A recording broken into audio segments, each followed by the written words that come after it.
ચાલો મિત્રો, વાનેચા ફેમિલી વોકમાં આપનું હાર્દિક સ્વાગત છે. આજે આપણે સરસ મજાની રેસીપી બનાવવાની છે મિત્રો. તમે પૂરેપૂરી રેસીપી જોજો, કારણ કે આજે આપણે સરસ મજાની બાળકો અને મોટાને પણ મજા આવે તેવી સરસ મજાની નાસ્તા માટેની રેસીપી બનાવવાની છે, જેનું નામ છે સરસ મજાનો મકાઈના પૌવા અને શિંગદાણાનો સરસ મજાનો ચેવડો બનાવવાનો છે મિત્રો. તો ચાલો તમે તૈયાર થઈ જાઓ ચેવડો જોવા માટે. બાળકોને પણ લંચ બોક્સમાં તેમજ ખાવામાં ખૂબ જ મજા આવશે, તેમજ મોટાઓને પણ મજા આવે તેવો સરસ મજાનો આજે આપણે ચેવડો બનાવવાનો છે મિત્રો. તો ચાલો મિત્રો, સૌપ્રથમ આપણે પૌવા અને શિંગદાણાને તેલની અંદર તળી લઈએ. ત્યાર પછી તમે પૂરો વિડીયો જોજો, કારણ કે ખાવામાં પણ ખૂબ જ સ્વાદિષ્ટ બનતો હોય છે આવો ચેવડો. તો તમે જરૂર ચેવડો આવો બનાવજો. તો ચાલો સૌપ્રથમ આપણે તળી લઈએ.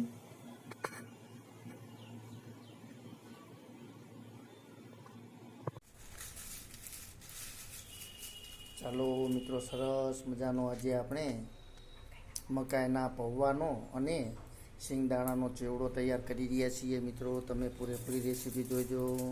તો ચાલો સૌપ્રથમ આપણે પૌવાને તળી લઈએ. સરસ મજાનો આવો ચેવડો તૈયાર થતો હોય છે, જે બાળકો હોંશે ખાશે અને સ્કૂલ લંચ બોક્સમાં પણ લઈ જાય છે મિત્રો.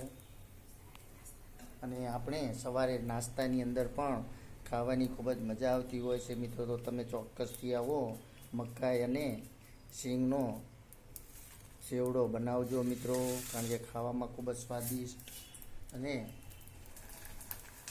સરસ બનતો હોય છે મિત્રો.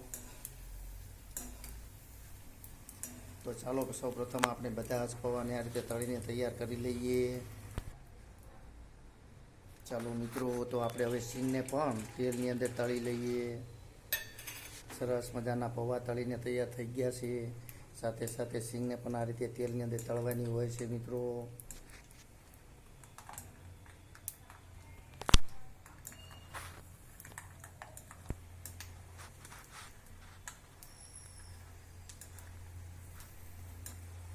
તમે એકવાર ચોક્કસથી આવો ચેવડો બનાવજો મિત્રો, અને ખાઈને પછી કોમેન્ટ દ્વારા મને જણાવજો કે ખરેખર કેવી મજા આવતી હોય છે ખાવાની મિત્રો. તો ચાલો, શીંગ પણ આપણી સરસ રીતે તળાઈ ગઈ છે, જેને અંદર ઉમેરી દઈશું.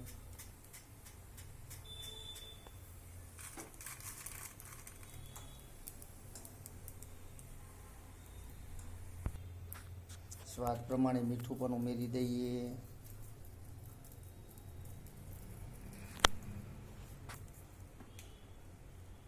તેમજ થોડો ચાટ મસાલો એટલે કે ગરમ મસાલો પણ અંદર ઉમેરી દઈશું મિત્રો. ચાલો મિત્રો, તો હવે અંદર થોડુંક આપણે દળેલી ખાંડ પણ અંદર થોડીક ઉમેરશું મિત્રો, કે જેથી તેનો સ્વાદ સરસ મજાનો આવતો હોય છે.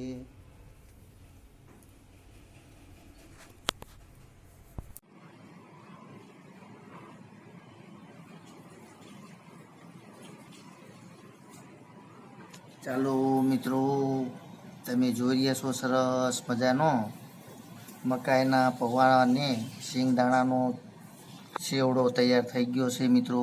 ખાવામાં પણ એકદમ સ્વાદિષ્ટ લાગે છે મિત્રો, અને બાળકો માટે તો અતિ પ્રિય હોય છે.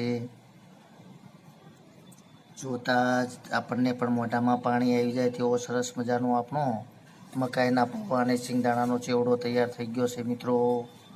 તો તમે પણ એકવાર ચોક્કસથી આવો ચેવડો બનાવજો, કારણ કે બાળકોને પણ ખૂબ જ ખાવાની મજા આવશે અને લંચ બોક્સમાં પણ લઈ જશે મિત્રો. અને મોટેરાઓને પણ સવારમાં ચા સાથે નાસ્તામાં ખાવાની ખૂબ જ મજા આવતી હોય છે. તો ચાલો મિત્રો, તમને મારી આ રેસીપી પસંદ આવી હોય, એટલે કે આ વિડીયો ગમ્યો હોય, તો ચોક્કસથી લાઈક કરજો, શેર કરજો અને સબસ્ક્રાઈબ કરજો મિત્રો, કે જેથી કરીને તમને બીજા પણ મારા આવા વિડીયો જોવા મળે મિત્રો. જય યોગેશ્વર ભગવાન, જય માતાજી.